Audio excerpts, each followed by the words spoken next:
H&TB reported in their report that they did request an interview with you and you declined. Can you confirm who reached out to you? What did they ask? No one reached out to me. H&TB did their interviews on site January 27th through January 29th. That's inside of their file. That's inside of their report.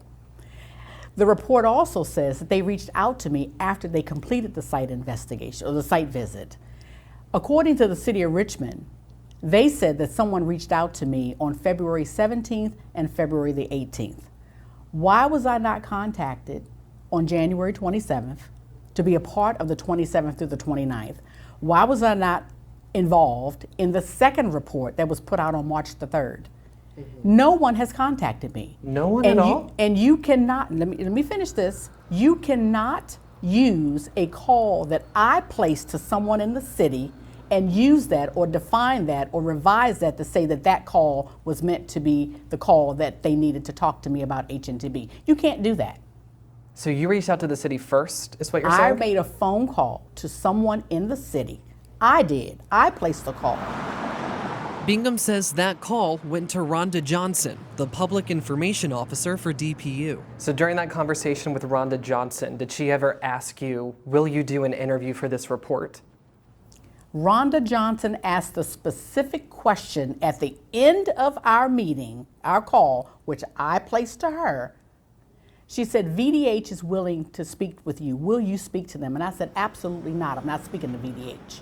VDH is the Virginia Department of Health. Why would I want to talk to VDH when H&TB is doing the report? Well, I know VDH has their own investigation going on too. That's We're separate. talking about H&TB. It's in H&TB's report. Did you want to be involved in this investigation? I've never been unwilling. I have been trying to be the ultimate professional through this. I've kept quiet. I've allowed the city to do what they feel they needed to do. I have not interfered in their investigation. No one asked me to participate in it. In response, a city spokesperson says the city asked Bingham if she'd participate in both VDH and H&TB's inquiries, and she indicated she did not wish to participate. Since then, they say they have provided Bingham with the contact information for investigators with VDH and H&TB. Let me ask you about January 15th. That's when Mayor Avula announced your resignation. You know, we've been having conversations, and ultimately I can't get into the HR details of a conversation, but it was an amicable separation. Yeah. And he said it was an amicable separation. Is that how you would characterize it? Coercion is not amicable. You were coerced to resign Yes. by the mayor? The mayor was not in the room. Who was in the room? Sabrina Joy Hogg, my boss. That's the interim chief administrative officer. What did that conversation look like? I went down to City Hall at 10 o'clock. I was presented with a document, told I needed to sign that day. I was asked for my badge, my cell phone, my keys, and that was it. There was no other discussion leading up to that? It was just sign this? That is correct. I was told it doesn't look good. I was hurt. I was hurt. And the exact words I said to Ms. Hogg that day was that why am I losing my job when those that didn't do their job still have their job? Like who? I'm not going to call names. You have individuals at the plant that really didn't prepare. Everything can't fall on April Bingham. And there's no way you can make me believe that. No one can make me believe that. It's been 2 months, and it's been unfair. And the narrative, the only thing I can think of is that you did not include me in the H&TB reports or investigation or activities because maybe what I had to say would challenge the narrative that you've already written. You needed a scapegoat, and April Bingham was it. I know that, of course, you come from more of a customer service expertise, whereas the other regional DPU leaders come from an engineering background. Mm-hmm. Do you feel like not being a licensed engineer made you unqualified for the job? Absolutely not. I went through a competitive process for this role. At the time that I was applied for this role, DPU needed a leader.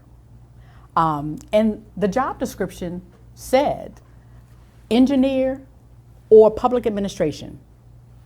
No one did me any favors. While Mayor Danny Avula previously said there were conversations about needing a different skill set at the top of DPU, Bingham says those conversations never happened with her. On January 22nd, Bingham rescinded her resignation and was subsequently terminated on January 23rd. So you allowed me to work 9 days to get the plant back up and running, and then you bring me into your office and you terminate me. You tell me how that's not right. You tell me how that's not transparent. You want to be transparent with the public, but you're not transparent with me. When asked for a response to how Bingham described her separation, a city spokesperson declined to comment on a personnel matter. During that first week of the crisis, as the mayor held consistent press updates, reporters asked to speak with Bingham, but she was not in attendance for most of them. But Bingham says that was not her choice. That should have been me. I was never invited. I want to know, like, how was he getting the information that he was giving to the public? The information that I have said to the mayor and Sabrina Joy Hogg on more than one occasions, we need to tell the public what they need to hear, not what they want to hear. And what I mean by that is we need to clearly say, we will issue a boil water alert. Don't skirt around it, don't delay it, don't dress it up.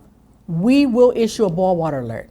We need to tell the public, this is the status of the plant. She says she also suggested that the city bring in a crisis management expert, but that did not happen. Everything that I recommended or that I thought would be valuable in this moment was cast aside. So, the information that came out of the main library, if April Bingham was not at the main library, then those were their own versions of communication. They were not sanctioned by me. In response to questions about the press conferences, a city spokesperson says, during the response and recovery effort, staff across agencies and functional areas were deployed in a manner where their skills and experience could be leveraged most effectively in service of the primary mission at that time, restoring water service.